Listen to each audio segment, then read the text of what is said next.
Hello, welcome back to Tinkering with Electronics. I want to continue today with the Heathkit transistor tester model IM30. I am going somewhere with this. It's not really about this tester as much as it is about transistors. And ultimately, we're going to build a Class A amp at the end of this series. What I left out in the last video was what happens if you don't know if it's an NPN or PNP transistor that you're putting in. I've just pulled the transistor out of the drawer and we're going to see what this one is. I'm going to show you how that works out. Remember in the last video, you turn the tester on by using this switch, choosing NPN or PNP. I'm going to choose NPN this time. And with the transistor plugged into the tester, we first need to do a short test, and we're looking to see if this needle moves at all. And we saw in the last video, if it moves at all, if you continue, you're more than likely to cause a bend in the needle, much like this one's been done. So the next thing you want to do is set up an amount of current. So we pull the current lever down, and we begin trying, begin trying to increase the amount of bias going to the transistor's base to create a collector current. Notice that as I increase current going into this transistor, that the needle's not acting like it did in the last video. So obviously, or per the manual, not obviously, but per the manual, this is not an NPN transistor. So let's move it now over to the PNP side. Again, we pull the collector current. We begin increasing, and we should see the needle deflect this way. Something else I also left out in the last video, and it wasn't all that clear, I don't think. This gauge, 0 is the neutral position. It goes from 0 to 15 on both sides and 0 to 50 on both sides. And that's in accordance with the scales on these different knobs. As you see, we were able to now bias it to approximately 5 milliamps is what we're set for, because the collector current is currently set at 15 milliamps. So I'm looking at that 15 scale and I see that I'm at 5. Now the next part of the test is I go and I select the gain, and I'm trying to get this needle back to 0. So I turn this knob on the to balance that in order to get it. I couldn't do it. I'm on the low range. I'm now going to go to the high range, and as I continue moving forward, I am now at about 0, and this has a DC HFE, or current gain, however you want to look at it. It has a current gain of 200 and about 265 is what the current gain is. Now, that does not mean amplification as far as the if you put an AC signal into it. That's another formula. But for current gain, for the DC, and all that amounts to is where are you setting this transistor's bias in order for it to operate. And HFE can change with transistor temperature. It can change with different voltages that you use in the bias. So it's not a dead set thing, but it is something that we'll use later when we design our Class A amplifier. Now, we've done a pretty good job of taking this tester on a test drive and proving what it's meant to do and utilizing it. We're going to do a little bit more with it today. One of the things that causes me problems when I get an instrument like this is trying to understand what is it doing for me. Just testing the transistor really wasn't enough for me, and so I kind of want to take an opportunity to look under the hood as to how this tester is doing what it's doing. Now that can be done very simply by looking at this diagram. If you notice, this thing looks like a Los Angeles freeway, and I would not dare subject you all to that. I have a much simpler way of doing that, And I'm going to set up for that next, and we will move forward with understanding what each of the knobs do and their purposes. Okay, as I said earlier, we're going to look under the hood of this thing, but we're going to do it by using some modern meters. And what I've done is, instead of having a transistor in this receptacle here, I'm going to use the external connections that have the collector, emitter, and base right here. This one is really designed for testing transistors like this that won't fit in this receptacle. But what I've done with this mess of wiring that you see here is I've got us where we can monitor everything that this tester monitors, but with a modern type meter. And basically, the only thing that I'm doing is we're going to have a voltmeter, this one right here, that says collector emitter voltage, across the collector and the emitter of an NPN transistor is represented by this arrow going out. In addition, I've got an amp meter that is measuring microamps, not milliamps, not amps, but microamps of what's going into the base. And then I've got a milliamp meter monitoring the collector's milliamp in accordance with when we put current into the transistor's base, how much current is allowed to flow through this transistor, excuse me. Okay, moving along. The first test that we're to do after setting up the knobs the way that you see them here is make sure the tester is on, which it is. We're going to do a short test. And in doing the short test, we're putting negative voltage to the collector and seeing that if we get any type of, or putting the negative terminal to the collector and see if we get any kind of current flow. So the only thing we see is the voltage comes up. Now we can raise that voltage by using this collector voltage knob by simply flipping it up. Remember, I have old batteries in case you're tuning in late. So these numbers don't really correspond here, such as that's supposed to be 9 volts, it's 8. All right, so we passed the short test and the meter didn't move. So we really don't see any current flow going from the collector to the emitter. And I'm not really monitoring that at this time, or I guess that I am, in the fact that you barely see any right here. Let's see what happens if we go to microamps. Yes, you can see a small amount of flow when I'm in the microamps, and as I raise this up, we should see that rise. Okay, so there is a very slight amount going through there, and so I am monitoring that. Okay, so that's all the short test does.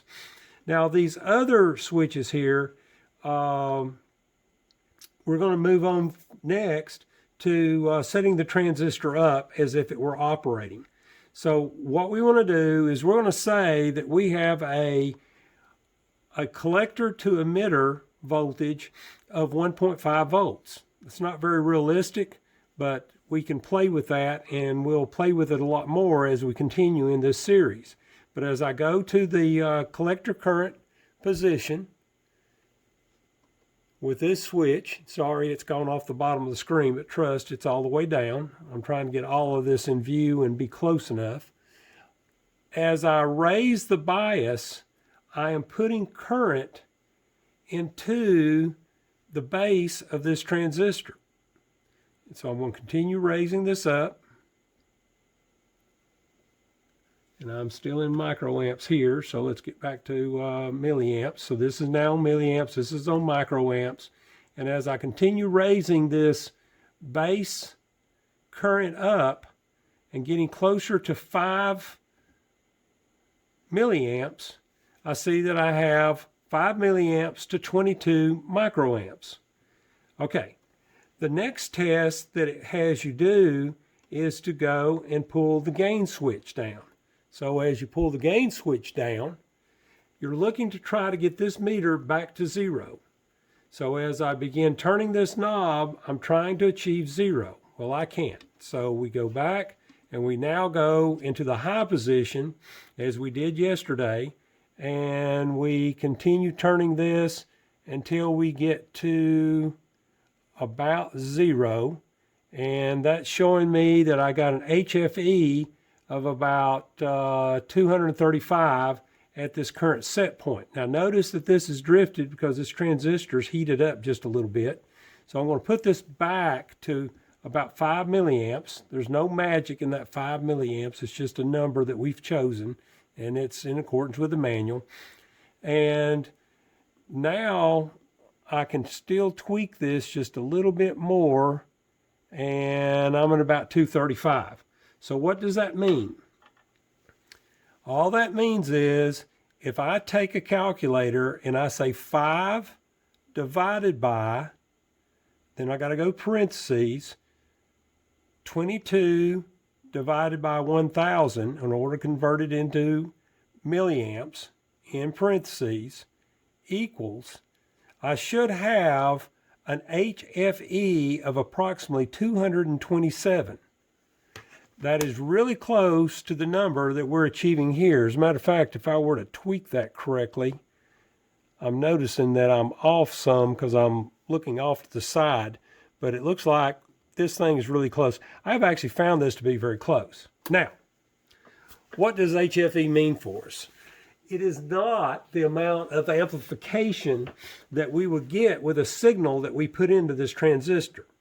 The only thing this thing is doing is it's setting the HFE by choosing different currents and different voltages and things like that we're going to get into. And I'm laying a foundation for the last video in this series.